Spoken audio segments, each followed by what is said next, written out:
ത്രിഭുവനാത്മഭവന ത്രിവിക്രമ ത്രിനയന ത്രിലോകമനോഹരാനുഭാവ തവൈവ വിഭൂതയോ ദിദിജ ധനുജാദയശ്ചാപി തേഷാം അനുപക്രമസമയോയമിതി സ്വാത്മമായയാ സുരനരമൃഗമിശ്രിത ജലചരാകൃതിഭിർയഥാപരാധം ദണ്ഡം ദണ്ഡധര ദധർത്ഥ ഏവം ഏനമപി ഭഗവൻ ജഹി ത്വാഷ്ട്രമുത യദി മന്യസേ. ഒന്നുകൂടി പറയാം.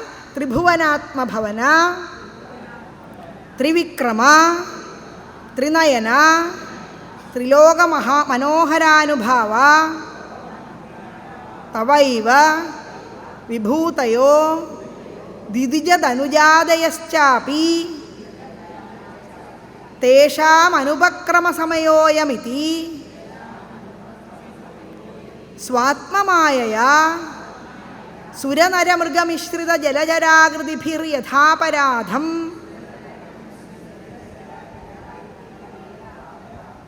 ദണ്ഡം ദണ്ഡധര ദധർത്ഥ ഏവമേനമപി ഭഗവൻ ജഹി ത്വാഷ്ട്രമുത യദി മന്യസേ. ഇങ്ങനെയാണ് പദച്ഛേദം. ത്രിഭുവനാത്മഭവന ത്രിവിക്രമ ത്രിനയന ത്രിലോകമനോഹരാനുഭാവ തവ ഏവ വിഭൂതയഃ ദിദിജധനുജാദയഃ ച അപി തേഷാം അനുപക്രമസമയഃ അയം ഇതി സ്വാത്മമായയാ സുരനരമൃഗമിശ്രിത ജലചരാകൃതിഭിഃ യഥാപരാധം ദണ്ഡം ദണ്ഡധര ദധർത്ഥ ഏവം ഏനം അപി ഭഗവൻ ജഹി ത്വാഷ്ട്രം ഉത യദി മന്യസേ. ഇങ്ങനെയാണ് പദച്ഛേദം. എങ്ങനെയാണ് അതിൻ്റെ അർത്ഥം പറയേണ്ടത്? ത്രിഭുവനാത്മഭവന, അതായത് 3 ലോകങ്ങളിലുള്ളവരുടെയും ആത്മാവായിട്ടിരിക്കുന്ന, അല്ലേ? പിന്നെയോ 3 ലോകങ്ങളിലെയും വാസസ്ഥാനം, 3 ലോകങ്ങളും അദ്ദേഹത്തിൻ്റെ വാസസ്ഥാനമായിട്ട് സ്വീകരിച്ചിരിക്കുന്നവനുമായിട്ടുള്ളവനെ ത്രിഭുവനാത്മക, അതായത് ത്രിഭുവനാത്മഭവന, 3 ലോകങ്ങളുള്ളവരുടെയും ആത്മാവായിട്ടും 3 ലോകങ്ങളെയും വാസസ്ഥാനമായിട്ടും സ്വീകരിച്ചിരിക്കുന്നവനെ ത്രിവിക്രമ, അതായത് 3 അടി കൊണ്ട് മഹാപരാക്രമം കൊണ്ട് ഈ ഭൂമിയെ മൊത്തം ഭൂമിയും പാതാളമൊക്കെ അളന്നതല്ലേ. അപ്പോൾ 3 അടി കൊണ്ട് മഹാപരാക്രമത്തെ പ്രദർശിപ്പിച്ചവനെ. ത്രിനയന, 3 ലോകങ്ങളിലും ദൃഷ്ടിയോടുകൂടിയവനെ. ത്രിലോകമനോഹരാനുഭാവ, അതായത് 3 ലോകങ്ങളിലുള്ളവരുടെയും മനസ്സിനെ അപഹരിക്കുന്ന ലീലയോട് കൂടിയവനെ. ദിദിജധനുജാദയഃ അപി, ദേവന്മാരും അസുരന്മാരും തവ അങ്ങയുടെ വിഭൂതയഃ ഏവ, അങ്ങയുടെ അംശങ്ങൾ തന്നെയാണ്, അല്ലേ? പൃഷ്ഠം ത്വധർമ്മൈഹ ദേവമനഃ സുധാംശുരവ്യക്തമേവ ഹൃദയാംബുജമംബുജാക്ഷ. ലോകത്തുള്ള നന്മയും ചീത്തയും ഒക്കെ ഭഗവാന്റെ പൃഷ്ഠഭാഗവും പുരോഭാഗവും ഒക്കെയാണ്. അപ്പോൾ ദേവന്മാരും അസുരന്മാരും ഒക്കെ അല്ലേ അർജുനനെ കാണിച്ചു കൊടുത്ത രൂപമൊക്കെ എല്ലാവരും ഇല്ലായിരുന്നില്ലേ? അപ്പോൾ എന്താണ്, ദേവന്മാരും ദാനവന്മാരും ഒക്കെ അങ്ങയുടെ വിഭൂതികൾ തന്നെയാണ്, അംശങ്ങൾ തന്നെയാണ്. തേഷാം, അവരുടെ അനുപക്രമസമയ അയം, ഈ സമയം അവരുടെ ആരംഭത്തിനുള്ളതല്ല. ഇത് എന്ന കാരണം കൊണ്ട് സ്വാത്മമായയാ, അങ്ങയുടെ മായ കൊണ്ട് സുരനരമൃഗമിശ്രിത ജലചരാകൃതിഭിഃ എന്ന് വെച്ചാൽ ദേവന്മാർ, മനുഷ്യർ, മൃഗങ്ങൾ, കലർപ്പുള്ള ആൾക്കാർ, ജലചരങ്ങൾ, വെള്ളത്തിലൂടെ സഞ്ചരിക്കുന്നവ, ഈ ആകൃതികൾ കൊണ്ട്, അല്ലയോ ദണ്ഡധര, ദണ്ഡത്തെ അതായത് ദണ്ഡധര എന്ന് പറഞ്ഞാൽ ദണ്ഡത്തെ ധരിക്കുന്നവൻ, അതായത് നമുക്കൊക്കെ നമ്മളെ ശാസന ചെയ്യുന്നവനെ എന്നർത്ഥം. യഥാപരാധം ദണ്ഡം, അതായത് അപരാധത്തിനനുസരിച്ച്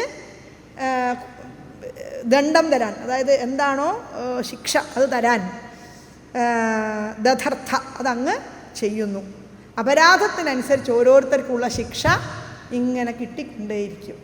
അതാണ് ഏവം, ഇപ്രകാരം ഭഗവാൻ, ഹേ ഭഗവൻ, അല്ലയോ ഭഗവാനായിട്ടുള്ളവനെ, യതി മന്യസേ, ഉചിതമാണ് എന്ന് അങ്ങ് വിചാരിക്കുന്നുവെങ്കിൽ, ത്വാഷ്ട്രം, ത്വഷ്ടാവിൻ്റെ മകനാണ് ത്വാഷ്ട്രൻ, ത്വഷ്ടാവിൻ്റെ പുത്രനായ ഏനം അപി, ഇവനെയും, ആരെക്കൊണ്ടായി പറയുന്നത്? വൃത്രാസുരൻ്റെ കഥയല്ലേ ഇപ്പോൾ പറഞ്ഞുകൊണ്ടിരിക്കുന്നത്.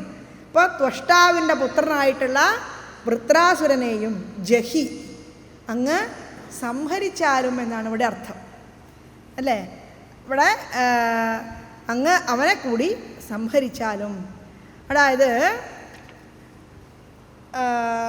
3 ലോകമാകുന്ന സ്വരൂപത്തോടു കൂടിയവനും 3 ലോകം വാസസ്ഥാനമായിട്ടുള്ളവനും 3 അടി കൊണ്ട് 3 ലോകങ്ങളെയും ഒക്കെ അളന്നുകൊണ്ട് വിക്രമം പ്രദർശിപ്പിച്ചിട്ടുള്ളവനും ഒക്കെ ആയിട്ടുള്ള അല്ലയോ ലോകപാലക, 3 ലോകങ്ങളെയും ആനന്ദിപ്പിക്കുന്ന അനുഭാവത്തോടു കൂടിയ അല്ലയോ പ്രഭോ, ദൈത്യന്മാരും ധനുജന്മാരും എന്നു വേണ്ട സകലരും അങ്ങയുടെ അംശങ്ങൾ തന്നെയാണ്. അതുകൊണ്ട് എല്ലാവരിലും അനുഗ്രഹം ചെയ്യുന്ന അങ്ങ് എല്ലാവരിലും അനുഗ്രഹം ചെയ്യുന്നവനാണെങ്കിലും ദൈത്യാദികൾ ലോകങ്ങളെ ആക്രമിക്കുമ്പോൾ അതിനുള്ള സമയം അടുത്തിട്ടില്ല എന്ന വിചാരത്തോടുകൂടി അങ്ങ് സ്വേച്ഛയാ മായാവിലാസം കൊണ്ട് വാമനൻ, ശ്രീരാമൻ, നരസിംഹം, മത്സ്യം, കൂർമ്മം ഇങ്ങനെയുള്ള ആകൃതികളെ ധരിച്ചുകൊണ്ട് ലോകോപദ്രവകാരികളായ അവരുടെ അപരാധത്തെ അനുസരിച്ച് അങ്ങ് ദണ്ഡം ചെയ്തുവല്ലോ. അതാണ് ഓരോ സമയത്ത് ആവശ്യത്തിനനുസരിച്ച് ഓരോരുത്തർക്കുള്ള ദണ്ഡം അങ്ങ് നൽകിയല്ലോ എന്ന് പറയുന്നത് ഇതാണ്. ഇത് പണ്ഡിറ്റ് പി ഗോപാലൻ നായർ അദ്ദേഹത്തിൻ്റെ ഗ്രന്ഥത്തിൽ ഇങ്ങനെയാണ് അതിനെ വ്യാഖ്യാനിക്കുന്നത്. അപ്പം അതുകൊണ്ട് ഈ ഓരോരുത്തർക്കും അനുസരിച്ചുള്ള ദണ്ഡം എന്ന് പറഞ്ഞാൽ ഓരോ സമയത്ത്, അല്ലേ, ഓരോ ദൈത്യന്മാരെ എങ്ങനെയാണോ നശിപ്പിക്കേണ്ടത് അതിനനുസരിച്ചുള്ള രൂപങ്ങൾ ധരിച്ചുകൊണ്ട് അങ്ങ് ജന്മമെടുത്ത് അവർക്ക് വേണ്ട ശിക്ഷ കൊടുത്തുവല്ലോ എന്ന് വ്യാഖ്യാനിക്കണം എന്നർത്ഥം. അപ്പം അതുകൊണ്ട് ലോകോപദ്രവകാരികളായിട്ടുള്ള അവരുടെ അപരാധത്തെ അനുസരിച്ച് അങ്ങ് ദണ്ഡം കൊടുത്തുവല്ലോ. അപ്പം അതുകൊണ്ട് അല്ലയോ ദണ്ഡധര, ഇങ്ങനെ ദണ്ഡം കൊടുക്കുന്നവനെ, ഞങ്ങളെ ദ്രോഹിക്കുന്ന ഈ വൃത്രാസുരനെയും ലോകത്തെ രക്ഷിക്കേണ്ടതാണ് എന്ന് അങ്ങേക്ക് തോന്നുന്നുവെങ്കിൽ, ഞങ്ങൾ പറഞ്ഞുകൊണ്ട് ചെയ്യണമെന്നില്ല, അങ്ങേക്ക് ഞങ്ങൾ പറയുന്നത് ഉചിതമാണ് എന്ന് തോന്നുന്നുവെങ്കിൽ, അങ്ങനെയുള്ള കാരുണ്യം ഞങ്ങളോട് അങ്ങേക്ക് കാണിക്കണമെന്ന് തോന്നുന്നുവെങ്കിൽ അവനെ ഒന്ന് സംഹരിച്ചാലും എന്നാണ് പറഞ്ഞതിൻ്റെ അർത്ഥം. ഇപ്പോൾ വൃത്രാസുരനെ ഒന്ന് അങ്ങ് സംഹരിച്ചാലും, പല സ്തുതികളും ഒക്കെ വെച്ചുകൊണ്ട്, ഇതിടയ്ക്ക് മാത്രമേ ദേവേന്ദ്രൻ ഈ ബുദ്ധി വരൂ എന്നുള്ളതാണ് പ്രശ്നം. എല്ലാ സമയത്തും ഈ ബുദ്ധി ഇല്ല, അല്ലേ? ഇതിൻ്റെ ആദ്യ ഭാഗത്ത് നമ്മൾ കണ്ടതാണ്, അല്ലേ? ഗുരുനാഥനെയൊക്കെ ഇട്ട് പ്രശ്നം ഉണ്ടാക്കിയതാണ്. അപ്പം അതുകൊണ്ട് ഇത് മനുഷ്യൻ്റെ സ്വഭാവം അങ്ങനെ തന്നെയാണ്. ചിലപ്പോൾ നമ്മൾ ഭയങ്കര ഭക്തന്മാരായിരിക്കും, അല്ലേ? നല്ല ഭക്തിയായിരിക്കും. ചിലപ്പോൾ അതിൻ്റെ നേരെ ഓപ്പോസിറ്റ് ആയിരിക്കും. കാരണം എന്താ? ഈ പ്രവർത്തിപ്പിക്കുന്ന സാധനം ഉള്ളിലാണ് ഇരിക്കണത്. അത് എപ്പോഴാണ് മാറണം നമുക്ക് പറയാൻ പറ്റില്ല. നമ്മളുടെ സ്വഭാവം മാറുന്നത് നമുക്ക് തന്നെ പിടികിട്ടാതെ പോകും. അതാണ്. അപ്പം അടുത്ത ശ്ലോകം നോക്കൂ, ഭാഗം നോക്കൂ. അസ്മാകം താവകാനാം തവ നതാനാം തഥാമഹ തവ ചരണനളിനയുഗളധ്യാനാനുബദ്ധ ഹൃദയനിഗടാനാം സ്വലിംഗവിവരണേന ആത്മകൃതാനാം അനുകമ്പാനുരഞ്ജിത വിശദരുചിരശിശിരസ്മിതാവലോകേന വിഗളിതമധുരമുഖരസാമൃത കലയാ ച അന്തസ്താപ അനഘ അർഹസി ശമയിതും. അന്തസ്താപം അനഘ അർഹസി ശമയിതും എന്നാണ്. ഒന്നുകൂടി വായിക്കാം. അസ്മാകം താവകാനാം തവ നതാനാം തത തഥാമഹ തവ ചരണനളിനയുഗളധ്യാനാനുബദ്ധ ഹൃദയ നിഗടാനാം.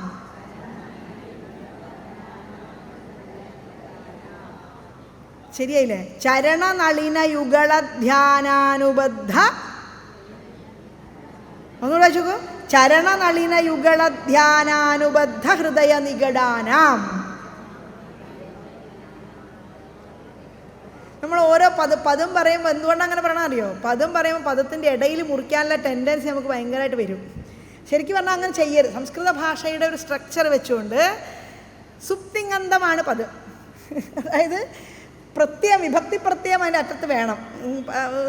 ടെക്നിക്കലി ഞാൻ പറയുന്നില്ല, അല്ലാണ്ട് തന്നെ വിഭക്തി പ്രത്യയം അറ്റത്ത് വേണം. അപ്പോൾ നമ്മൾ ഇടയ്ക്ക് ശരിക്കും പറഞ്ഞാൽ മുറിക്കാൻ പാടില്ല. രാമകൃഷ്ണവ് എന്ന് പറയുന്നിടത്ത് രാമകൃഷ്ണവ് എന്ന് പറയാൻ പാടില്ല. രാമകൃഷ്ണവ് എന്നുള്ള ഒറ്റ പദമാണ് ശരിക്കും പറയുമ്പം.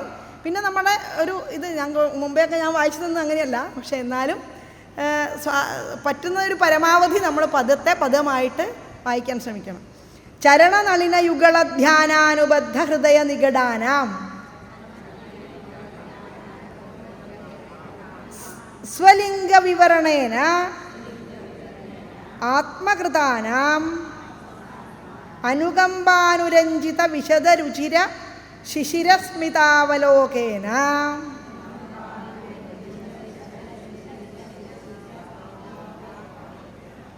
അനുകമ്പാനുരഞ്ജിത വിശദരുചിര ശിശിരസ്മിതാവലോകേന. അവിടെയാണ് ഒരു പദം അവസാനിക്കുന്നത് കേട്ടോ. അതായത് സ്വലിംഗ വിവരണേന ആത്മകൃതാനാം അനുകമ്പാനുരഞ്ജിത വിശദരുചിര ശിശിര സ്മിതാവലോകേന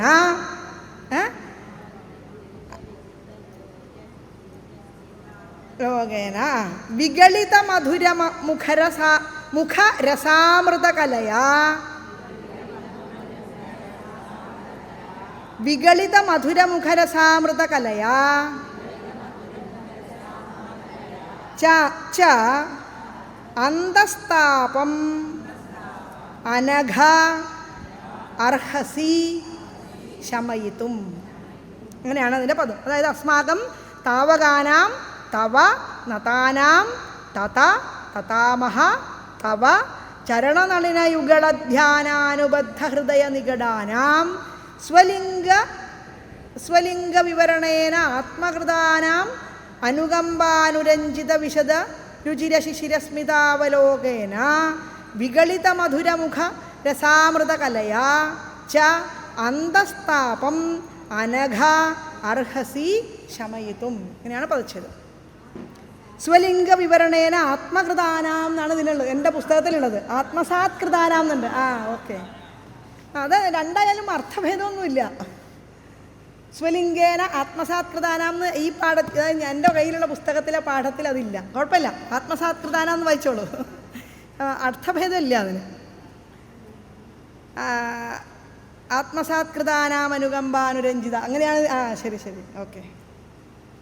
അതങ്ങനെ വായിച്ചാലും പാഠഭേദമാണെന്നേ ഉള്ളൂ, അർത്ഥവ്യത്യാസമില്ല.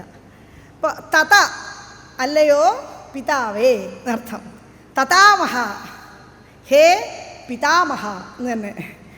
തവ നതാനാം അങ്ങയെ നമസ്കരിക്കുന്നവരും, താവകാനാം അങ്ങയുടെ സംബന്ധികളും, തവ ചരണനളിനയുഗളധ്യാനാനുബദ്ധ ഹൃദയ നിഗടാനാം അങ്ങയുടെ പാദപത്മയുഗളധ്യാനത്തെ ഹൃദയത്തിൽ മുറുകെ ബന്ധിച്ചിരിക്കുന്നവരും ഒക്കെയായ സ്വലിംഗ വിവരണേന അങ്ങയുടെ മൂർത്തിയെ പ്രകാശിപ്പിച്ചുകൊണ്ട്, ആത്മകൃതാനാം എന്ന് വെച്ചാൽ അങ്ങയുടെ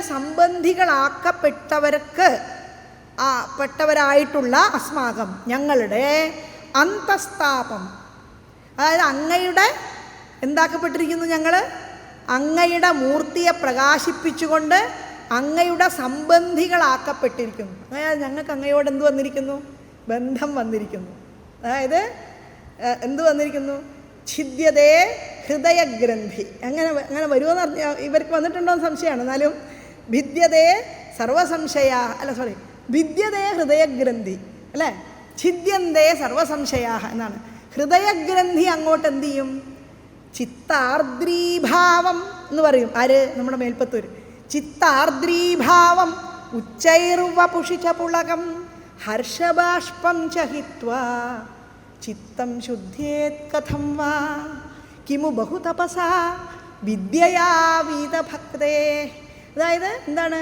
ചിത്താർദ്രീഭാവം, മനസ്സിനൊരു ഒരു ഒരു ഒരു സുഖം, അതായത് മനസ്സിനൊരു ആർദ്രത വരാതെ, പിന്നെ എന്താ? ഉച്ചേർവ പുഷിച്ച പുളകം, ഓരോ രോമകൂപങ്ങളും എഴുന്നേറ്റ് നിൽക്കാതെ, ഹർഷബാഷ്പം ചഹിത്വ, ഭഗവാനേന്ന് വിചാരിക്കുമ്പോഴത്തേക്ക് കണ്ണിൽ നിന്ന് കണ്ണുനീര് ധാരധാരയായിട്ട് പ്രവഹിക്കാതെ, ഹർഷബാഷ്പം ചഹിത്വ ചിത്തം ശുദ്ധേത് കഥം വാ.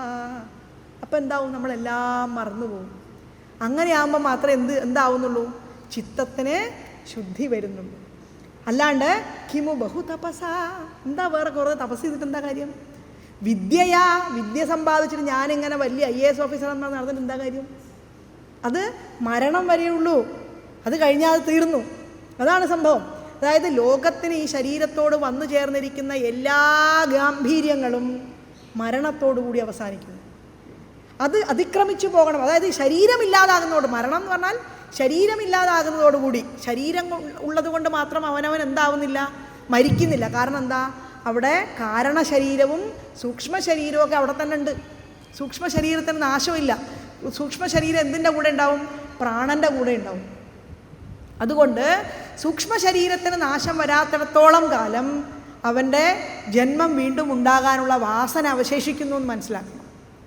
അപ്പം അതുകൊണ്ട് അങ്ങനെയുള്ള, അതായത് അന്തസ്ഥാപം, ഞങ്ങളുടെ ഈ അങ്ങയുടെ സംബന്ധികളാക്കപ്പെട്ടിരിക്കുന്ന അസ്മാകം, ഞങ്ങളുടെ അന്തസ്ഥാപം, മനോദുഃഖത്തെ അനുകമ്പാനുരഞ്ജിത, അല്ലേ, ദയയാൽ യോജിപ്പിക്കപ്പെട്ട വിശദ നിർമ്മലമായിട്ടുള്ള, രുചിര മനോഹരമായിട്ടുള്ള, ശിശിര ശീതളമായിട്ടുള്ള സ്മിതാവലോകേന, അങ്ങയുടെ ഒരു നോട്ടം മതി, അല്ലേ? ഭഗവാന്റെ ഒരു നോട്ടം. അതാണ് നേരത്തെ പറഞ്ഞത്. എന്താണ്? മരണമെത്തുമ്പോൾ എൻ്റെ നേരെ അങ്ങയുടെ ഒരു നോട്ടം ഉണ്ടാകണമേ. അങ്ങയുടെ ആ നോട്ടം എന്താണ്? വല്ലാത്ത അനുഭൂതിയാണ് നമുക്ക് നൽകുന്നത് എന്നുള്ളതാണ്. അതായത് എൻ്റെ നേരെ ഒരു ചെറിയ നോട്ടം അങ്ങയുടെ ഉണ്ടാവണേ. അതുകൊണ്ട് അങ്ങയുടെ ആ ഒരു രുചിര ശിശിര മനോഹരമായിട്ടുള്ള ശീതളമായിട്ടുള്ള സ്മിതാവലോകേന, മന്ദസ്മിതമായിട്ടുള്ള, അല്ലേ, ഭഗവാന്റെ മന്ദഹാസം. നേരത്തെ പറഞ്ഞ അതിനകത്തുണ്ടല്ലോ, അല്ലേ, കർമ്മമെല്ലാം ഒടുങ്ങിയൻ ദേഹമീ മണ്ണിൽ വീഴുന്ന നേരത്തു മാധവ മൃത്യുഭീതി അകറ്റുവാൻ നിന്നുടെ കൺമുനകളാൽ ഒന്നെന്നെ നോക്കണേ. മെല്ലെ മെല്ലെ അടയുന്ന കൺകളിൽ നിന്റെ മോഹന രൂപം തെളിയണേ. ശൂന്യമാകുന്ന കാതുകൾ നിന്നുടെ നാമമന്ത്രങ്ങൾ കേട്ടടഞ്ഞിടണേ. വേദനകൾ അകറ്റുവാൻ എന്നുടെ ചാരെ പുഞ്ചിരി തൂകി നീ നിൽക്കണേ. അതാണ് ഭഗവാന്റെ പുഞ്ചിരിയുടെ പ്രത്യേകത. എല്ലാ വേദനകളും നമ്മളതിൽ മറന്നുപോകും, അല്ലേ? വേദനകൾ അകറ്റുവാൻ എന്നുടെ ചാരെ പുഞ്ചിരി തൂകി നീ നിൽക്കണേ. കൃഷ്ണ കൃഷ്ണ മുകുന്ദ ജനാർദ്ദന, എൻ്റെ ഓർമ്മകൾ നീ മാത്രമാകണേ.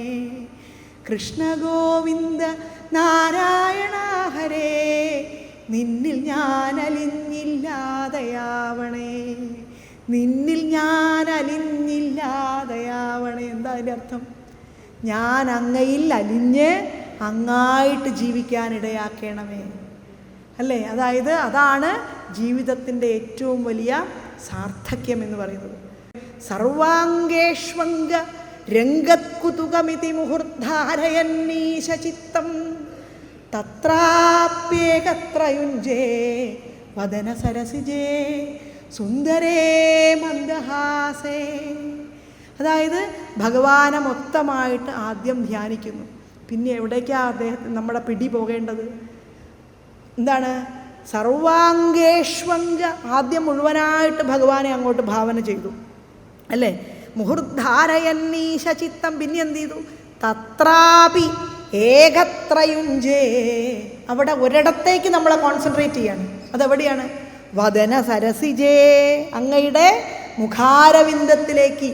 പിന്നെയോ സുന്ദരേ മന്ദഹാസേ, അതിനുശേഷം അങ്ങയുടെ മനോഹരമായ ആ പുഞ്ചിരിയിലേക്ക് എൻ്റെ ഹൃദയത്തെ ഞാൻ ആവേശിപ്പിക്കുകയാണ്. അല്ലേ? അപ്പം എന്തുണ്ടാവും? തത്ര ആലീനം തു ചേത, അവിടെ എൻ്റെ ഹൃദയം അങ്ങോട്ട്, എൻ്റെ മനസ്സങ്ങോട്ട് അതിലങ്ങോട്ട് ആലീനമായി, അതിൽ ലയിച്ചു ചേർന്നു. അല്ലേ? അപ്പം എന്തുണ്ടാവും? സുഖജിത് അദ്വൈതരൂപേ വിതന്വൻ, അദ്വൈതാനുഭൂതി എനിക്ക് സമ്മാനിച്ചുകൊണ്ട്, അല്ലേ, അത് വിസ്തരിച്ചുകൊണ്ട് ആ അദ്വൈതാനുഭൂതി, അതായത് എല്ലാം ഈ ഭഗവാൻ തന്നെയാണ് എന്നുള്ള അനുഭൂതിയെ ഉണ്ടാക്കി തന്നുകൊണ്ട് അന്യെന്നോ ചിന്തയേയം, മറ്റൊന്നും എൻ്റെ മനസ്സിലേക്ക് വരാനേ പാടില്ല. അതൊന്നും എൻ്റെ ചിന്തയ്ക്ക് വിഷയമാവാത്ത വിധത്തിൽ, അല്ലേ? അന്യെന്നോ ചിന്തയേയം പോയി.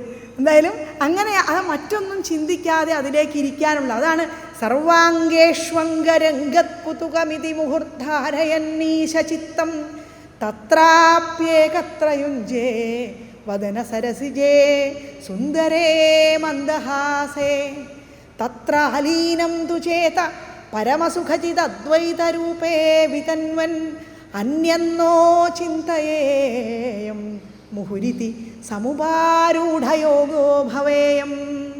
ഈ പ്രകാരം യോഗത്തിലെ ആരൂഢം ചെയ്തവനായിട്ട് ഞാൻ ഭവിക്കണം എന്നാണ്. അതായത് യോഗത്തിലേക്ക് ആരൂഢം ചെയ്യാന്ന് പറഞ്ഞാൽ ഇതാണ്.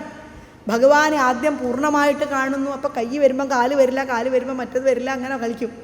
പക്ഷേ നിരന്തരമായി അതിൻ്റെ മുകളിൽ ചിന്തിച്ചുകൊണ്ട് പിന്നെ നമ്മൾ എന്ത് ചെയ്യുന്നു? ആ മുഖത്തിലേക്ക് നമ്മളതിനെ കോൺസെൻട്രേറ്റ് ചെയ്യുന്നു. അതിനുശേഷം നമ്മൾ ആ സുന്ദരമായ മന്ദഹാസത്തിലേക്ക് കോൺസെൻട്രേറ്റ് ചെയ്യുന്നു.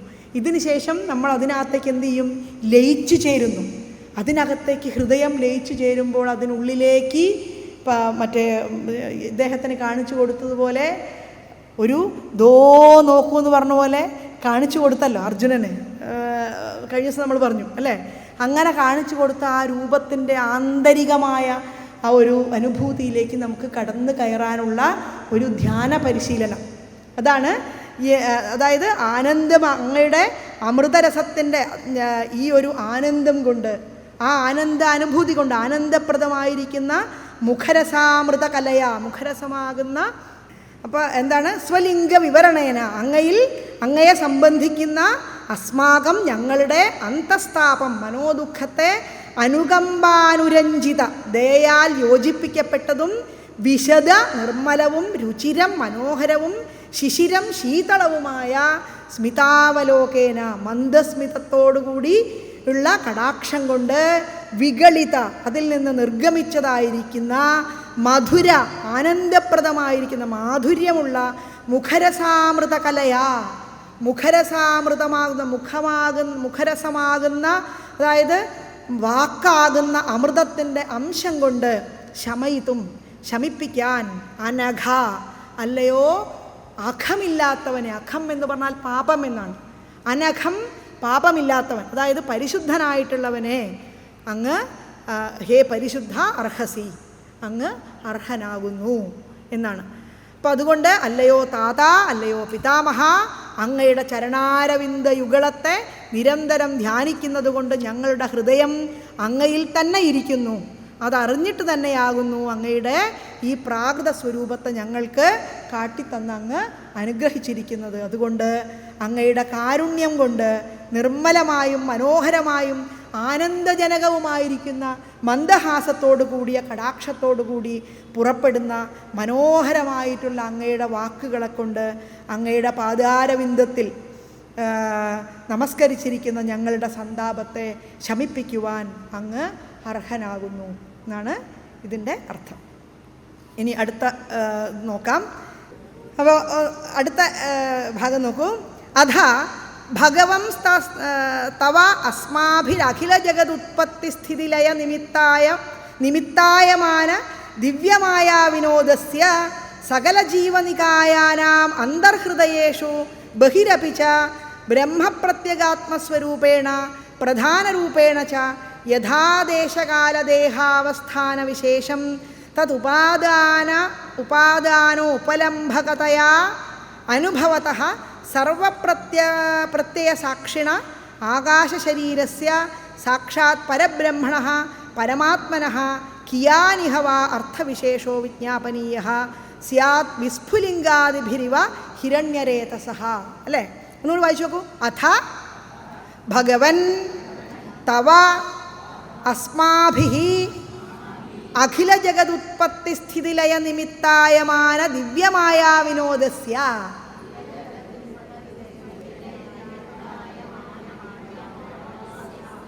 ഒന്നുകൂടി പറയാ.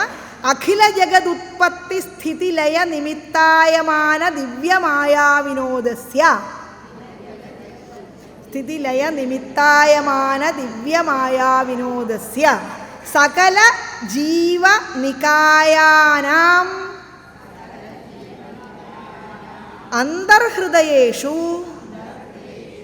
ബഹിരപി ച ബ്രഹ്മപ്രത്യഗാത്മസ്വരൂപേണ പ്രധാനരൂപേണ ച യഥാദേശകാലദേഹാവസ്ഥാനവിശേഷം തദുപാദാനോപലംഭകതയാ അനുഭവതഃ സർവപ്രത്യയസാക്ഷിണഃ ആകാശശരീരസ്യ സാക്ഷാത് പരബ്രഹ്മണഃ പരമാത്മനഃ കിയാൻ ഇഹ വാ അർത്ഥവിശേഷോ വിജ്ഞാപനീയഃ സ്യാദ് വിസ്ഫുലിംഗാദിഭിഃ ഇവ ഹിരണ്യരേതസഃ. ഒന്നുകൂടി പറയാം. അഥ ഭഗവംസ്തവ അസ്മാഭിഃ അഖില ജഗതുത്പത്തിസ്ഥിതിലയ നിമിത്തായമാന ദിവ്യമായാ വിനോദസ്യ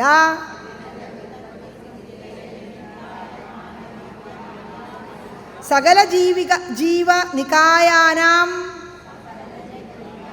അന്തർഹൃദയേഷു ബഹിരപി ച ബ്രഹ്മപ്രത്യഗാത്മസ്വരൂപേണ പ്രധാനരൂപേണ ച യഥാദേശകാലദേഹാവസ്ഥാനവിശേഷം തദുപാദാനോപലംഭകതയാ അനുഭവതഃ സർവപ്രത്യയസാക്ഷിണഃ ആകാശശരീരസ്യ സാക്ഷാത് പരബ്രഹ്മണഃ പരമാത്മനഃ കിയാനിഹ വാ അർത്ഥവിശേഷോ വിജ്ഞാപനീയഃ സ്യാത് വിസ്ഫുലിംഗാദിഭിരിവ ഹിരണ്യരേതസഃ. പദച്ഛേദം എങ്ങനെയാണ്? അഥ ഭഗവൻ തവ അസ്മാഭിഃ അഖില ജഗതുത്പത്തിസ്ഥിതിലയ നിമിത്തായമാന ദിവ്യമായാ വിനോദസ്യ സകല ജീവനികായാനാം അന്തർഹൃദയേഷു ബഹിഃ അപി ച ബ്രഹ്മപ്രത്യഗാത്മസ്വരൂപേണ പ്രധാനസ്വരൂപേണ ച യഥാദേശകാലദേഹാവസ്ഥാനവിശേഷം തദുപാദാനോപലംഭകതയാ അനുഭവതഃ സർവപ്രത്യയസാക്ഷിണഃ ആകാശശരീരസ്യ സാക്ഷാത് പരബ്രഹ്മണഃ പരമാത്മനഃ കിയാൻ ഇഹ വാ അർത്ഥവിശേഷഃ വിജ്ഞാപനീയഃ സ്യാദ് വിസ്ഫുലിംഗാദിഭിഃ ഇവ ഹിരണ്യരേതസഃ. ഇങ്ങനെയാണ് പദച്ഛേദം. അപ്പം എങ്ങനെയാണ്? ഭഗവൻ, അല്ലയോ ഭഗവാനെ, അഖില ജഗതുത്പത്തിസ്ഥിതിലയ നിമിത്തായമാനഃ സകല ലോകങ്ങളുടെയും ഉദ്ഭവത്തിനും രക്ഷയ്ക്കും സംഹാരത്തിനും കാരണമായിട്ടുള്ള ദിവ്യമായ വിനോദസ്യ ദിവ്യമായിട്ടുള്ള മായയെക്കൊണ്ട് വിനോദിക്കുന്നവനും സകല ജീവനികായാനാം സർവജീവരാശികളുടെയും അന്തർഹൃദയേഷു ഹൃദയത്തിനുള്ളിലും ബഹിഹി അപ്പി പുറത്തും ബ്രഹ്മപ്രത്യഗാത്മസ്വരൂപേണ ബ്രഹ്മമായി തന്നെ ഇരിക്കുന്ന അന്തര്യാമി സ്വരൂപത്തോടു കൂടിയ പ്രധാന രൂപേണച്ച, അതായത് ബ്രഹ്മപ്രത്യേകാത്മ അന്തര്യാമിയായിട്ടിരിക്കുന്ന എന്നർത്ഥം.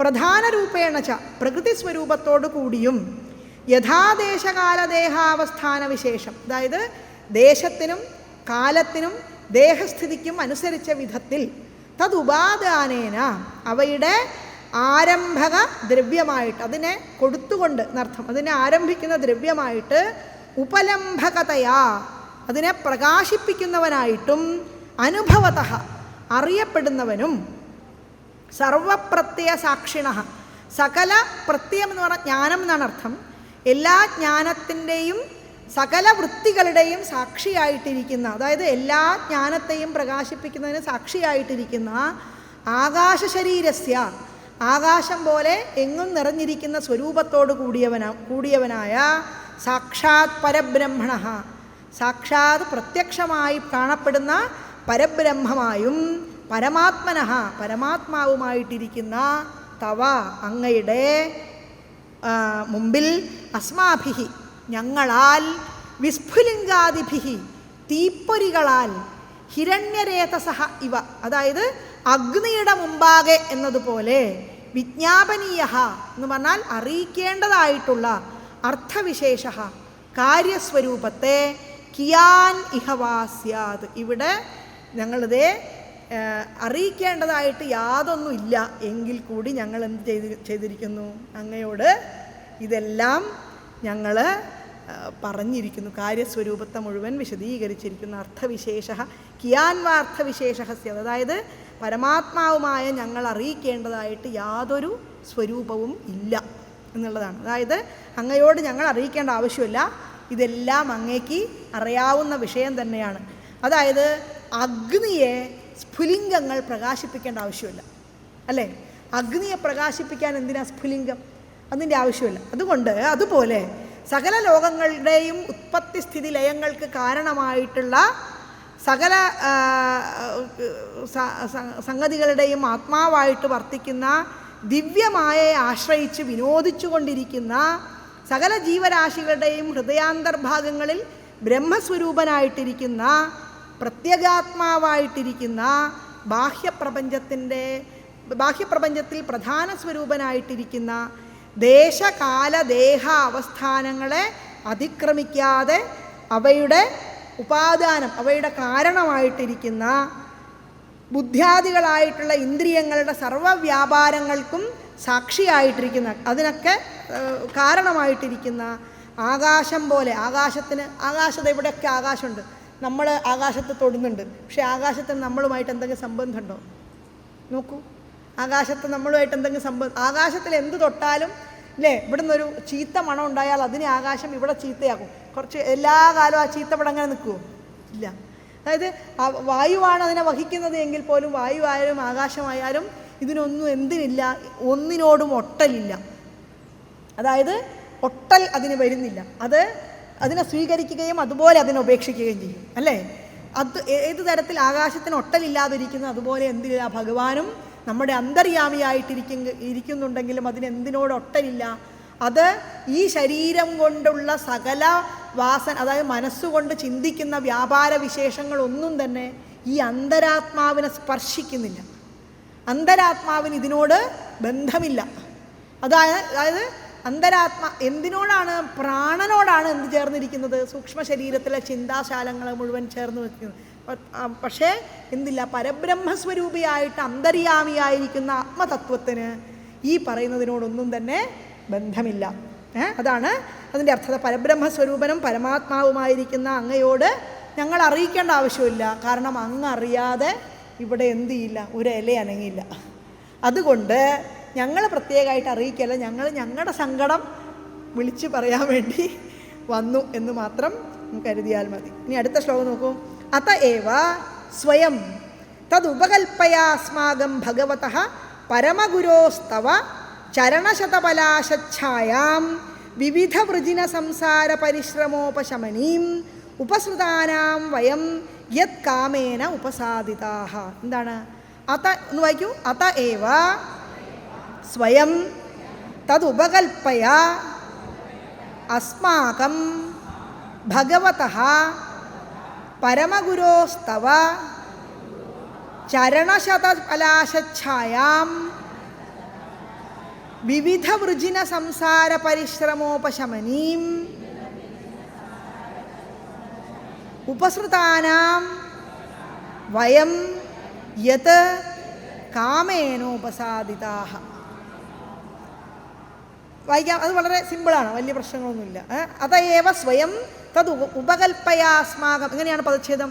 അതഃ ഏവ സ്വയം തദുപകൽപ്പയ അസ്മാകം തത് ഉപകൽപ്പയ അസ്മാകം ഭഗവതഃ പരമഗുരോഃ തവ ചരണശതപലാശച്ഛായാം വിവിധവൃജിന സംസാര പരിശ്രമോപശമനീം ഉപസൃതാനാം വയം യത് കാമേന ഉപസാദിതാഃ. ഇങ്ങനെയാണ് പദച്ഛേദം. അതഃ ഏവ, അതുകൊണ്ട് തന്നെ. എന്തുകൊണ്ട്? നേരത്തെ പറഞ്ഞല്ലോ, അങ്ങയോട് ഞങ്ങൾ വന്നൊന്നും പറയേണ്ട ആവശ്യമില്ല. അതുകൊണ്ട് തന്നെ സ്വയം അങ്ങ് തന്നെ പരമഗുരോഃ ഭഗവതഃ, പരമഗുരും ഭഗവാനുമായിരിക്കുന്ന തവ അങ്ങയുടെ ചരണശതപലാശച്ഛായാം പാദകമലഛായയെ ഉപസൃതാനാം ശരണം പ്രാപിച്ചവരുടെ വിവിധ വൃജിന സംസാര പരിശ്രമോപശമനീം, അതായത് പല വിധത്തിലുള്ള ദുഃഖങ്ങളോട് കൂടിയ സംസാര കാര്യങ്ങളിലുള്ള പരിശ്രമത്തെ ഉപശമിപ്പിക്കുന്നതിനെ, അതായത് സംസാര കാര്യങ്ങളെയൊക്കെ ഇല്ലാതെയാക്കുന്നതിനെ യത്കാമേന എന്ന് വെച്ചാൽ യാതൊരാഗ്രഹത്തോടു കൂടി വയം ഞങ്ങൾ ഉപസാദിതാഹ അല്ലേ, ഞങ്ങൾ ആശ്രയിക്കുന്നുവോ, അസ്മാകം ഞങ്ങളുടെ തത് അതിനെ ഉപകൽപ്പയ സാധിപ്പിച്ചാലും.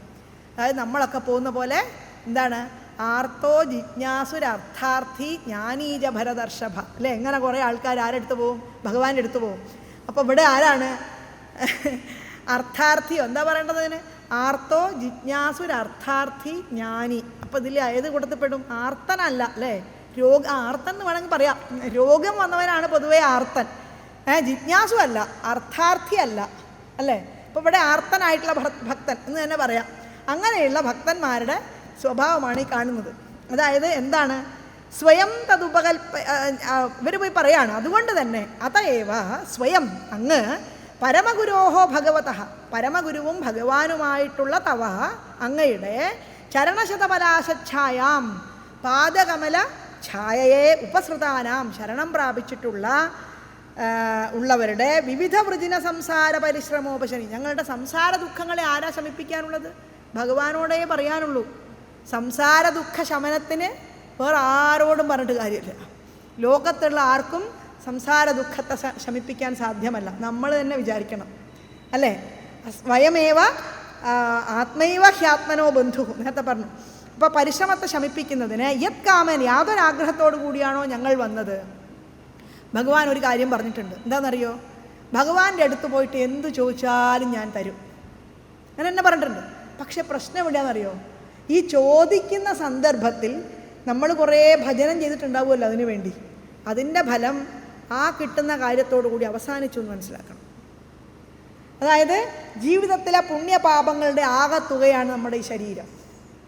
പുണ്യപാപങ്ങളുടെ ആകത്തുകയാണ് നമ്മൾ അനുഭവിക്കുന്ന എല്ലാ സുഖദുഃഖാദ്യ അനുഭവങ്ങളും. അപ്പം പുണ്യം ചെയ്തതുകൊണ്ടാണ് മുട്ടില്ലാണ്ട് ഭക്ഷണം കിട്ടുന്നുണ്ടെങ്കിൽ അതിൻ്റെ കാരണം. മുട്ടില്ലാണ്ട് ഭക്ഷണം കിട്ടുന്നത്. അപ്പം നമ്മൾ എന്ത് ചെയ്യും? ഈ പറയുന്ന ഇന്ദ്രിയങ്ങളുടെ പിന്നാലെ ഓടിക്കൊണ്ടേയിരിക്കും അല്ലേ.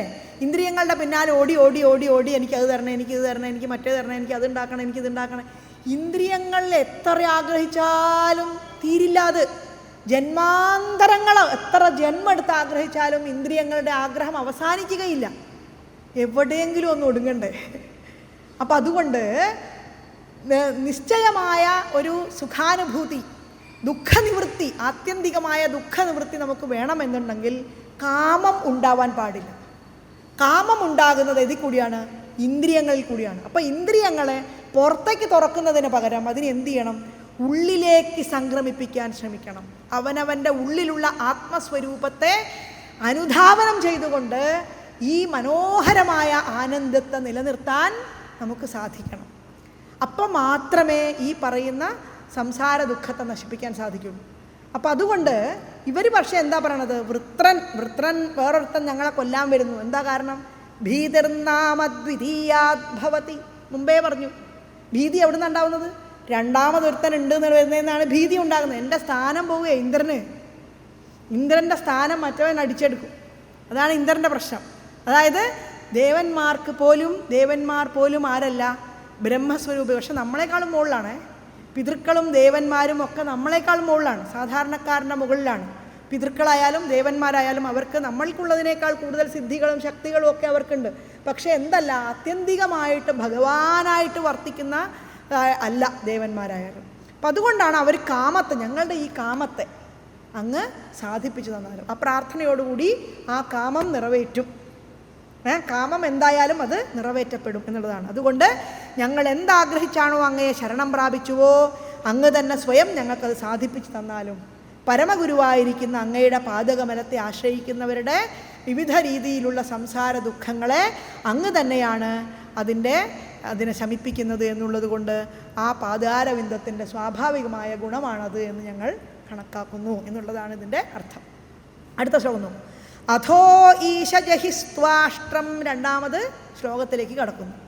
അഥോ ഈശജഹിസ്ത്വാഷ്ട്രം ഗ്രസന്തം ഭുവനത്രയം ഗ്രസ്താനി യേന നഃ കൃഷ്ണ തേജാംസി അസ്ത്രായുധാനി ച. അഥോ ഈശജഹിസ്ത്വാഷ്ട്രം.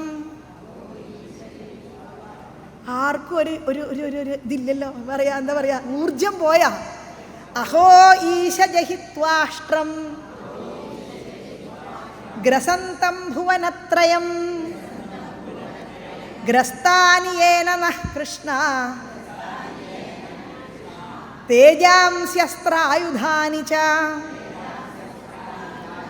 ഉള്ളിൽ നിന്ന് വരട്ടെ, ഒന്നും കൂടി നല്ല എന്താ പറയാ ഉശിരി വരട്ടെ പാടുന്നതിന്. അധോ ഈശജഹിത്വാഷ്ട്രം ഗ്രസന്തം ഭുവനത്രയം ഗ്രസ്താനി യേന നഃ കൃഷ്ണ തേജാംസ്യസ്ത്രായുധാനി ച. ഈ പറയുന്ന സാധനങ്ങളൊക്കെ എവിടുന്നാ വരണമെന്നറിയോ? ശരീരത്തിൻ്റെ ഉള്ളിൽ നിന്ന്. ശരീരമല്ല, അതിനേക്കാളും വലിയൊരു സാധനം അതിൻ്റെ ഉള്ളിൽ നിന്ന് പ്രവർത്തിപ്പിക്കണം. അപ്പോഴാണ് ശബ്ദം പുറത്തേക്ക് വരുന്നത്. ശബ്ദത്തിൻ്റെയൊക്കെ വ്യാപാരങ്ങൾ നടക്കുന്നത് നമ്മുടെ ഉള്ളിലുള്ള ഊർജ്ജം വരുമ്പോഴാണ്. ശരീരത്തിൻ്റെ ഊർജ്ജത്തെ കണക്കാക്കരുത്. ശരീരത്തിൻ്റെ ഊർജ്ജം എപ്പോൾ വേണേൽ നഷ്ടപ്പെടും. ശരീരത്തിൻ്റെ ഊർജ്ജം നഷ്ടപ്പെടാൻ ഒരു മിനിറ്റ് മതി. ശരീരത്തിൻ്റെ ഊർജ്ജം നഷ്ടപ്പെടുമ്പോൾ നമ്മളുടെ സകലതും പോയാലുണ്ടല്ലോ എല്ലാ കാലവും നമ്മളിങ്ങനെ ദുഃഖിച്ചിരിക്കുകയുള്ളൂ. ശരീരത്തിൻ്റെ ഊർജ്ജമല്ല നമ്മളെ പ്രവർത്തിപ്പിക്കേണ്ടത് ഉള്ളിലുള്ള ആത്മശക്തിയാകുന്ന ഊർജ്ജം. നമുക്കെപ്പോഴാണോ ഊർജ്ജമായിട്ട് വർത്തിക്കുന്നത്, ശരീരത്തിൻ്റെ ഊർജ്ജത്തിന് വേണ്ടിയാണ് ഭക്ഷണം കഴിക്കുന്നത്. ഭക്ഷണത്തിന് അത്രയും ഗുണമുള്ളൂ. അപ്പം അതുകൊണ്ട് പക്ഷേ ഭക്ഷണം എന്താണെന്ന് ചോദിച്ചാൽ ശരീരത്തിലൂടെ എവിടെ പ്രവർത്തിക്കുന്നറിയോ? മനസ്സിലേക്ക് പ്രവർത്തിക്കും. മനസ്സഹ അണുഹു ആണ് അല്ലേ? അതുകൊണ്ട് ഭക്ഷണം കഴിക്കുന്നത് എവിടെയാണ്? മനസ്സാണ്. നമ്മുടെ മനസ്സ് എങ്ങനെ പ്രവർത്തിക്കും എന്നുള്ളത് തീരുമാനിക്കുന്നത് എന്താണെന്നറിയോ? നമ്മൾ കഴിക്കുന്ന ഭക്ഷണമാണ്. ഞാൻ സാന്ദർഭികമായിട്ട് പറഞ്ഞു പോയതാണ്. അപ്പോൾ അഥോ ഈശ എന്ന് പറഞ്ഞാൽ എന്താ? അതുകൊണ്ട് അല്ലയോ സർവേശ്വര, ഭുവനത്രയം 3 ലോകത്തെ ഗ്രസന്തം എന്ന് പറഞ്ഞാൽ വിഴുങ്ങുന്നവനും ത്വഷ്ടാവിൻ്റെ പുത്രനുമായിട്ടുള്ള വൃത്രം ജഹി അങ്ങ് സംഹരിച്ചാലും കൃഷ്ണ അല്ലയോ കൃഷ്ണ യേന യാതൊരുവനാൽ നഹ ഞങ്ങളുടെ തേജാംസി തേജസ് വീര്യങ്ങളും അസ്ത്രായുധാനിച്ച അസ്ത്രങ്ങളും ആയുധങ്ങളും ഗ്രസിക്കപ്പെട്ടിരിക്കുന്നു. അതായത് ഞങ്ങളുടെ അസ്ത്രവും ആയുധവും ഒക്കെ അവൻ കൊണ്ടുപോയി.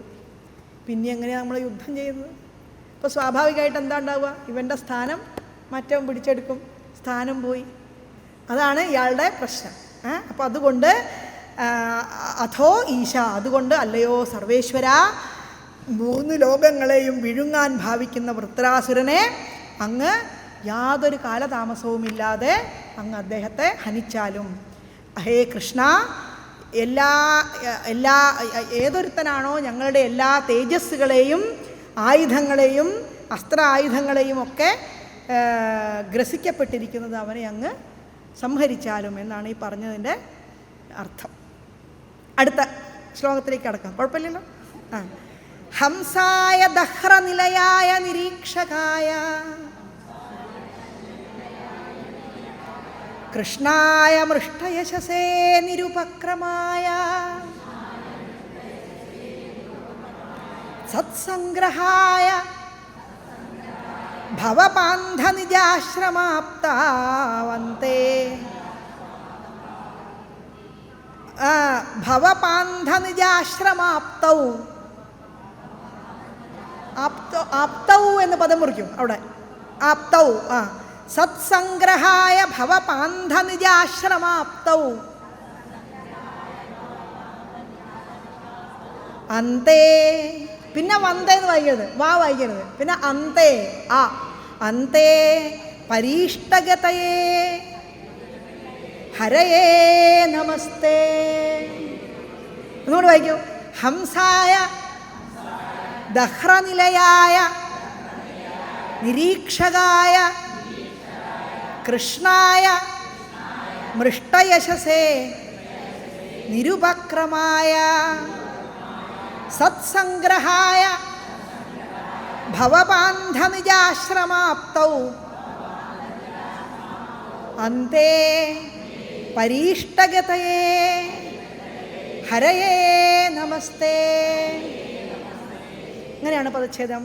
ഹംസായ ദഹ്രനിലയായ നിരീക്ഷകായ കൃഷ്ണായ മൃഷ്ടയശസേ നിരുപക്രമായ സത്സംഗ്രഹായ ഭവപാന്ധനിജാശ്രമാപ്തൗ അന്തേ പരീഷ്ടഗതയേ ഹരയേ നമസ്തേ. നമഃ തേ വേണമെങ്കിൽ മുറിക്കാം. നമഃ തേ. ദഹ്രനിലയായ, അതായത് ഹൃദയാകാശമാകുന്ന വാസസ്ഥാനത്തോട് കൂടിയ, അതായത് എവിടെയാ? ഹൃദയാകാശേ ചിദാദിത്യ സദാഭാതി നിരന്തരം. മുമ്പേ നമ്മൾ പറഞ്ഞു, ഓർമ്മയുണ്ടോ? കുറച്ചു പേരെങ്കിലും കേട്ടിട്ടുണ്ടാവും ഞാൻ വിചാരിക്കുന്നു. ഹൃദയാകാശേ ചിദാദിത്യ സത് ആഭാതി നിരന്തരം. സത്തായിട്ട് പ്രകാശിച്ചു കൊണ്ടിരിക്കുന്നു. ഹൃദയമാകുന്ന ആകാശത്തിൽ ചിത്താകുന്ന ആദിത്യൻ അല്ലേ, സത്ത് ആയിട്ട് പ്രകാശിച്ചു കൊണ്ടിരിക്കുന്നു. അതാണ് ഇവിടെ പറഞ്ഞത്. എന്താ പറയുന്നത്? ദഹ്രനിലയായ, ഹൃദയാകാശമാകുന്ന വാസസ്ഥാനത്തോട് കൂടിയവനും നിരീക്ഷകായ, സാക്ഷിയായിട്ടിരിക്കുന്നവനും മൃഷ്ടയശസേ എന്ന് വെച്ചാൽ മനോഹരമായിട്ടുള്ള കീർത്തിയോട് കൂടിയവനും നിരുപക്രമായ, ഉപക്രമത്തോട് കൂടാത്തവനും സത്സംഗ്രഹായ, സത്തുക്കളുടെ ആശ്രയമായിട്ടുള്ളവനും ഹംസായ, ഹംസസ്വരൂപനായിട്ടുള്ളവനും പിന്നെയോ അന്തേ അവസാനത്തിൽ ഭവപാന്ധനിജാശ്രമാപ്തൗ സംസാരമാർഗത്തിൽ സഞ്ചരിക്കുന്നവന് അങ്ങയുടെ സ്ഥാനപ്രാപ്തിയിൽ പരീഷ്ടഗതയെ അതിപൂജ്യമായിട്ടുള്ള ഗതിയെ നൽകുന്നവനും, ഇഷ്ടമായിട്ടുള്ള പൂജ്യമായിട്ടുള്ള ഗതിയെ നൽകുന്നവനും ആയിട്ടുള്ള ഹരയെ, അങ്ങനെയുള്ള ഹരിക്കായിക്കൊണ്ട് അല്ലെങ്കിൽ സന്താപങ്ങളെ ഹരിക്കുന്നവനായിക്കൊണ്ട്, കൃഷ്ണായ ആനന്ദമൂർത്തിക്കായിക്കൊണ്ട്, തേ അങ്ങേക്കായിക്കൊണ്ട് നമഃ ഞങ്ങളുടെ നമസ്കാരം. അതായത് സകല ജീവികളുടെയും ഹൃദയാകാശത്തിൽ പ്രാകൃത വ്യാപാരങ്ങളൊന്നുമില്ലാതെ സങ്കല്പമാത്രം കൊണ്ട് ആശ്രിതന്മാരുടെ അഭീഷ്ടങ്ങളെ സാധിപ്പിച്ചുകൊണ്ട് മനോഹരമായിട്ടുള്ള യശസ്സോടുകൂടി, ഉപക്രമത്തോടുകൂടി കൂടാത്തവനും, യശസ്സോടു കൂടിയവനും ഉപക്രമത്തോട് കൂടാത്തവനും, സജ്ജനങ്ങൾക്ക് ആശ്രയഭൂതനും പരബ്രഹ്മസ്വരൂപനും, സംസാരമാർഗത്തിൽ സഞ്ചരിക്കുന്ന ആളുകളുടെ സഞ്ചാരാവസാനത്തിൽ പുനരാവൃത്തിഹീനമായിട്ടുള്ള ഒരു പാദാരവിന്ദഗതിയെ അവർക്ക് നൽകുന്നവനുമായിട്ടുള്ള, സർവസന്താപങ്ങളെയും സംഹരിച്ചുകൊണ്ട് പരമാനന്ദത്തെ നൽകുന്നവനായിട്ടുള്ള അങ്ങേക്കായിക്കൊണ്ട് ഞങ്ങളുടെ നമസ്കാരം. അതായത് സംസാര നിവൃത്തിക്ക് വേണ്ടി ഈ ദേവന്മാർ, സംസാര ദുഃഖം തന്നെയാണ് അവർക്കുള്ളത് അല്ലേ. വേറൊരാൾ എന്നെ ആക്രമിക്കാൻ വരുന്നു എന്നുള്ള തോന്നലും എൻ്റെ സ്ഥാനം നഷ്ടപ്പെടുമെന്നുള്ള തോന്നലും ഒക്കെ സംസാരത്തിൻ്റെ ലക്ഷണങ്ങളാണ്. അപ്പോൾ സംസാര നിവൃത്തിക്ക് വേണ്ടി ഈ ദേവന്മാർ ഭഗവാനെ ആരാധിക്കുകയാണ്. അപ്പോൾ ഈ ത്വഷ്ടാവിനെ ത്വഷ്ടാവിൻ്റെ പുത്രനായിട്ടുള്ള വൃത്രാസുരനെ കൊല്ലാൻ വേണ്ടി ഞങ്ങളെ അനുഗ്രഹിക്കണമേ എന്ന് പറഞ്ഞുകൊണ്ട് ഈ സ്തുതി ഇവിടെ അവസാനിപ്പിക്കുകയാണ്. ഭാഗവതത്തിൽ ഇവിടെ എന്നുള്ളത് മാത്രമല്ല, എല്ലായിടത്തും നമുക്ക് ഇത്തരത്തിലുള്ള പല സ്തുതികൾ നമുക്ക് കാണാം. എല്ലാത്തിൻ്റെയും അർത്ഥം നമ്മൾ നോക്കുമ്പോൾ ഒന്ന് തന്നെയായിരിക്കും. കഥയോട് ബന്ധമുണ്ടാവും എന്നതൊഴിച്ചാൽ എല്ലാറ്റിനും ആത്യന്തികമായി ബന്ധമുള്ളത് തീർച്ചയായിട്ടും നമ്മളുടെ ഈ ആത്യന്തികമായ ബ്രഹ്മാനന്ദ അനുഭൂതിക്ക് വേണ്ടി അതിൻ്റെ നേരെ തന്നെയാണ്. അതുകൊണ്ട് എന്താ പറയണമെന്ന് ചോദിച്ചാൽ, പ്രജ്ഞാവൃന്ദാവനത്തിൽ പരമപുരുഷനെ തേടിടും ജീവരാധക്കില്ലല്ലോ പോയിടേണ്ടും ശുഭവഴി ശരിയായി ചൂണ്ടിടാൻ മറ്റൊരാളും. ദൂരെ മിന്നീടുമേതോ പദനഖവിധുവിൻ സൗമ്യമാം കാന്തി മാത്രം നോക്കി താൻ നടന്നിടണമവൾ പതിതൻ സന്നിധാനത്തിലെത്താൻ. ഈ സ്തുതികൾ മുഴുവൻ നമ്മളെ പഠിപ്പിക്കുന്നത് ആ ഒരു കാര്യമാണ്. അതായത് പ്രജ്ഞാവൃന്ദാവനത്തിൽ, മനസ്സിലാവുന്നുണ്ടാവും, പ്രജ്ഞയാകുന്ന വൃന്ദാവനത്തിൽ പരമപുരുഷനെ തേടിടും. പരമപുരുഷനാകുന്ന നമ്മളുടെ ഹൃദയത്തിലെ ആനന്ദാനുഭൂതിയെ തേടുന്ന പരമപുരുഷനെ ആരാണ് തേടുന്നത്? ജീവരാധയ്ക്ക്, ജീവാത്മാവാകുന്ന രാധയ്ക്ക്, അല്ലേ? ജീവരാധയ്ക്കില്ലല്ലോ പോയിടേണ്ടും ശുഭവഴി. ഞാൻ ഏത് വഴി കൂടിയാണ് അങ്ങോട്ട് പോകേണ്ടത് എന്നുള്ളതറിയാൻ ശുഭവഴി ശരിയായി ചൂണ്ടിടാൻ മറ്റൊരാളും, വേറെ ആരുമില്ല. ആരാ ഉള്ളത്? ദൂരെ മിന്നീടുമേതോ പദനഖവിധുവിൻ, എത്രയോ ദൂരത്ത് മിന്നിക്കൊണ്ടിരിക്കുന്ന ആ പദ കമലത്തിൻ്റെ വിധു എന്ന് പറഞ്ഞാൽ, പദനഖവിധു എന്ന് പറഞ്ഞാൽ ആ ചന്ദ്രൻ്റെ സൗമ്യമാം കാന്തി മാത്രം നോക്കി. ചന്ദ്രൻ്റെ പ്രകാശത്തിൻ്റെ പ്രത്യേകത അതാണ്. ചന്ദ്രപ്രകാശം വളരെ സൗമ്യമാണ്. ആ കാന്തിയെ നോക്കി, കാന്തി മാത്രം നോക്കി എന്ത് ചെയ്യണം? താൻ നടന്നിടണം അവൾ. ഈ സ്ഥലത്തേക്ക് നമ്മളെ പിടിച്ചു കയറ്റാൻ മറ്റൊരാൾക്ക് സാധ്യമല്ല. നമ്മൾ വിചാരിക്കണം, നമുക്ക് ഈ ഒരു സാധനം വേണം, എനിക്ക് ആത്മാനന്ദം എന്താണ് എന്ന് നുണയണം. വേറൊരാൾക്ക് അങ്ങോട്ട് നമ്മളെ കൊണ്ടുപോകാൻ സാധ്യമല്ല. അവനവനെ തന്നെ ഉയർത്താൻ അവനവന് മാത്രമേ സാധിക്കുള്ളൂ. അപ്പം അതുകൊണ്ട് ഹൃദയത്തിലുള്ള എല്ലാ കാലുഷ്യങ്ങളെയും ഒഴിവാക്കാനായിട്ട് ഭഗവത് ഭജനം, ഭക്തി എന്ന് പറയുന്ന ഒരു വികാരത്തിന് മാത്രമേ സാധിക്കുള്ളൂ. അതിനൊറ്റ വഴിയേ ഉള്ളൂ. തീർച്ചയായിട്ടും ലപന്നച്യുതാനന്ദ ഗോവിന്ദ വിഷ്ണോ മുരാരേ ഹരേ നാഥ നാരായണേതി യഥാനുസ്മരിഷ്യാമി ഭക്ത്യാ ഭവന്തം തദാ മേ ദയാശീലദേവ പ്രസീദ. നമോ വിഷ്ണവേ വാസുദേവായ തുഭ്യം, നമോ നാരസിംഹസ്വരൂപായ തുഭ്യം, നമഃ കാലരൂപായ സംഹാരകർത്രേ, നമസ്തേ വരാഹായ ഭൂയോ നമസ്തേ. ഈ ഒരു വഴിയേ ഉള്ളൂ. ഇവരൊക്കെ സ്തുതിക്കുന്ന ഈ വഴികളിലൂടെ, ഈ സ്തുതികളിലൂടെ കടന്നുപോയി നമ്മുടെ എല്ലാ സംസാര ദുഃഖത്തെയും നശിപ്പിക്കുവാനും ശമിപ്പിക്കുവാനുമുള്ള ഒരു വിവേകം നമ്മുടെ ഉള്ളിൽ നിന്ന് ഉയർന്നു പൊങ്ങാൻ, അഥവാ അതിനെ പൊക്കിക്കൊണ്ടുവരാനുള്ള ഒരു സാമർഥ്യം നമുക്കുണ്ടാകട്ടെ എന്ന് മാത്രം പ്രാർത്ഥിച്ചുകൊണ്ട് ഈ ഒരു വിശിഷ്ടമായ സന്നിധാനത്തിൽ വന്നു നിന്നുകൊണ്ട്, ഞാൻ 3 ദിവസമായി തോന്നുന്നു, ഇവിടെ അവസാനത്തെ ദിവസമാണെന്ന്. അപ്പോൾ ഇത്രയും ദിവസം ഇവിടെ വന്നുകൊണ്ട് ഇത്രയും നിങ്ങൾ ഭക്ഷണം പോലും ഉപേക്ഷിച്ച് ഇത്രയും നേരം ഇത് വളരെ അക്ഷമരായിട്ടത് കേട്ടു നിന്നതിന്, എല്ലാ ദിവസങ്ങളിലും വളരെ മാധുര്യത്തോടുകൂടി ഈ ഒരു സംഗതിയെ ആസ്വദിക്കാനുള്ള മാനസികാവസ്ഥയോടുകൂടി ഇവിടെ വന്നിരുന്നതിന്, അതുപോലെ അതിനൊക്കെ നിങ്ങളോട് ഞാൻ ഹൃദയം നിറഞ്ഞ നന്ദി രേഖപ്പെടുത്തുന്നു. അതോടൊപ്പം ഇത്തരത്തിലുള്ള ഒരു സംഗതിക്ക് എനിക്കും, ഞാൻ എന്തിനാണ് ഇവിടെ വന്നത് എന്ന് ചോദിച്ചാൽ, എനിക്ക് കാശ് സമ്പാദിക്കാനോ അല്ലെങ്കിൽ എനിക്ക് എന്തെങ്കിലും സംഭവം ഇവിടുന്ന് ഉണ്ടാക്കാനോ വേണ്ടിയല്ല. പക്ഷേ ഇതൊരു പുണ്യസ്ഥാനമാണ്. ഇദ്ദേഹത്തിൻ്റെ സ്വാമിജിയെ പോലെയുള്ള മഹാത്മാക്കളുടെ അനുഗ്രഹം കൊണ്ടാണല്ലോ ഇങ്ങനെ വിളിച്ചിട്ടുണ്ടാവുക. അപ്പോൾ അദ്ദേഹത്തിനെ പോലെയുള്ളവരുടെ അനുഗ്രഹം കിട്ടുക ജീവിതത്തിൽ എന്ന് പറയുന്നത്, അതായത് മഹാത്മാക്കൾ പോയിട്ടുള്ള വഴികളിൽ അവർ നമ്മളെ വിളിച്ച് ചേർത്ത് അടുത്ത് നിർത്തുമ്പോൾ അതിനുള്ള ഒരു സന്തോഷം, അതിന് എന്നെ ഇത്രയും ദിവസം വിളിച്ചതിന് ഞാൻ ഈ ആശ്രമത്തിലെ സ്വാമിജിയോടും അതുപോലെ വിശിഷ്യ നമ്മുടെ വിജയകുമാര മേനോൻ സാറിനോടും, അദ്ദേഹമാണ് എന്നെ നിരന്തരമായിട്ട് കോണ്ടാക്ട് ചെയ്തത്. ഞാനും അദ്ദേഹവും തമ്മിൽ നിരന്തരമായിട്ട് സംസ്കൃതത്തിൽ ഇങ്ങനെ ചെറിയ ചെറിയ കുഞ്ഞു കുഞ്ഞു ശ്ലോകങ്ങളുമൊക്കെ എഴുതി സംവദിക്കാറുണ്ട്. എനിക്കത് വളരെ രസകരമായിട്ട് തോന്നി.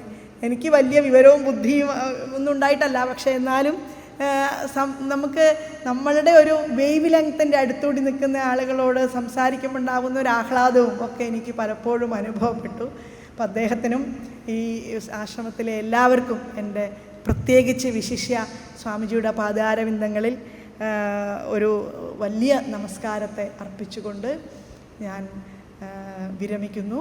എൻ്റെ ഈ വാക്കുകളെ സർവേശ്വരൻ്റെ പാദാരവിന്ദങ്ങളിൽ സമർപ്പിച്ചുകൊണ്ട് കായേന വാചാ മനസേന്ദ്രിയേർവാ ബുദ്ധ്യാത്മനാ വാ പ്രകൃതേ സ്വഭാവാത് കരോമി യദ്യത് സകലം പരസ്മൈ നാരായണായേതി സമർപ്പയാമി.